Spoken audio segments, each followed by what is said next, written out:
سری لنکا کے اندر جو سمندری طوفان ہے دتوا، اس کی شدت میں تو کمی آ گئی ہے، طوفان تقریباً ختم ہو چکا ہے لیکن بہت زیادہ نقصانات کر گیا ہے، چونکہ سری لنکا کوئی اتنا زیادہ ترقی یافتہ ملک تو ہے نہیں، اور پہلے بھی بہت سارے کرائسس کا شکار تھا وہاں پہ، مطلب وہ بینکرپٹ ہوتے ہوتے بچے، 100 مسائل تھے۔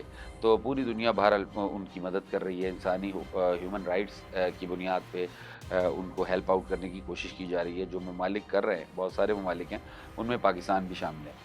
پاکستان جو اپنی امداد سری لنکا کے لیے بھیج رہا ہے، جس میں کھانے پینے کی چیزیں شامل ہیں، اور اس کے علاوہ اس میں کپڑے شامل ہیں، اور خشک دودھ وغیرہ، مطلب جو اشیاء خور و نوش کے علاوہ عام استعمال کی بھی چیزیں ہیں، بہت بڑی مقدار میں پاکستان نے بھیجنی شروع کی ہیں۔ اس میں تھوڑی سی رکاوٹ آنی شروع ہو گئی ہے ابتدائی طور پہ۔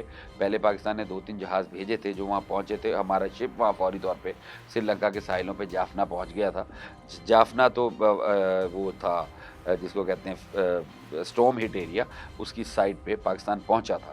لیکن اس کے بعد پھر ہوا یہ کہ چونکہ سری لنکا جانے کے لیے پاکستان کو بھارتی ایئر اسپیس یوز کرنی پڑتی ہے، اور اس کو کراس کرنے کے بعد آپ سری لنکا میں انٹر ہوتے ہیں، یا نیپال میں بھی اگر ہم نے جانا ہو تو انڈین ایئر اسپیس کو یوز کر کے جانا پڑتا ہے۔ تو انڈیا نے ایئر اسپیس کی پاکستان کو پرمیشن دینی بند کر دی، بلکہ دی ہی نہیں ہے ابھی تک۔ مطلب پاکستانی جہاز 2-2 دن 3-3 دن کھڑے رہے، 4 دن ہو گئے پاکستانی جہازوں کو، وہ پرواز نہیں کر سکے چونکہ انڈیا انہیں وہ اپنی ایئر اسپیس یوز کرنے کی اجازت نہیں دے رہا تھا۔ کل اجازت دی تو وہ اتنی تھوڑی مدت کے لیے تھی کہ جہاز جا کے واپس نہیں آ سکتا تھا۔ اگر آپ چلے جاتے وہاں جا کے جہاز کھڑا ہو جاتا، تو اس کے بعد حکومت پاکستان نے فیصلہ یہ کیا کہ ہم اپنی ایڈ جو ہے سری لنکا کو سمندر کے راستے پہنچاتے ہیں۔ پہلے 2 جہاز بھی ہم نے سمندر کے راستے ہی وہاں تک پہنچائے تھے۔ تو پاکستان یہ کام کر رہا ہے، اور اب پاکستان کی امداد سری لنکا کے لیے سمندر کے راستے ہی جائے گی۔ اس کی وجہ یہ ہے کہ سری لنکا کے ساتھ ہمارے جو تعلقات ہیں وہ بہت ہی پرانے ہیں، اور یہ اسٹریٹجک تعلقات بھی ہیں۔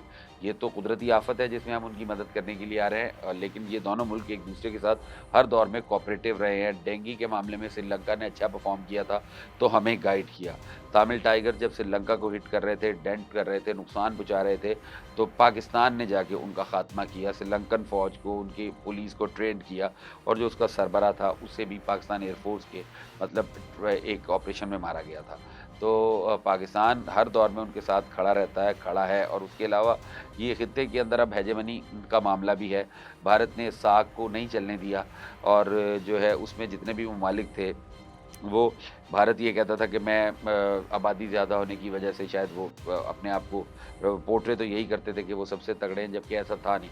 باقی ممالک اس کو ایکسیپٹ کرنے کے لیے تیار نہیں تھے۔ ساک ایک بہترین پلیٹ فارم تھا، ساؤتھ ایشین ایسوسی ایشن فار ریجنل کوآپریشن کی بات کر رہا ہوں میں، لیکن بھارت نے اسے چلنے نہیں دیا، اور یہ بھوٹان کے اوپر، سری لنکا کے اوپر، بنگلہ دیش کے اوپر وہ اپنا فضول قسم کا غیر ضروری اثر و رسوخ بڑھانے کی کوشش کی، جو کوئی مانتا نہیں ہے۔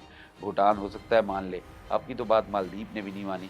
تو بات یہ ہے کہ نیپال اور سری لنکا اس سے تقریباً اب آہستہ آہستہ آزاد ہوتے جا رہے ہیں۔ تو یہاں پہ یہ اسٹریٹجک وارفیئر بھی چل رہی ہے کہ بنگلہ دیش تو پہلے ہی بھارت سے سائڈ پر ہے، اور اس کی جو ٹلٹ ہے وہ واضح طور پہ پاکستان کی جانب ہے، اور سری لنکا ہمیشہ ہی پاکستان کے ساتھ بہترین تعلقات میں رہا ہے۔ بھارت کے ساتھ ان کے تعلقات اچھے ہیں، خراب نہیں ہے، لیکن بہرحال پاکستان کے ساتھ ان کے تعلقات زیادہ بہتر ہیں۔ تو یہ ایک ایسی سچویشن ہے جہاں دو دشمن، جو بظاہر دو دشمن جو ہیں، وہ ایک جگہ پہ ایک سے بڑھ کر ایک کام کرنا چاہتے ہیں ایک تیسرے ملک کے لیے، تاکہ وہاں کے عوام اور وہاں کی گورنمنٹ کے دل میں اپنے لیے بہتر جگہ بھی بنا سکیں، اور اپنے جو اسٹریٹجک انٹرسٹ ہیں ان کو نہ صرف ریٹین کر سکیں، سسٹین کر سکیں، بلکہ بڑھا بھی سکیں۔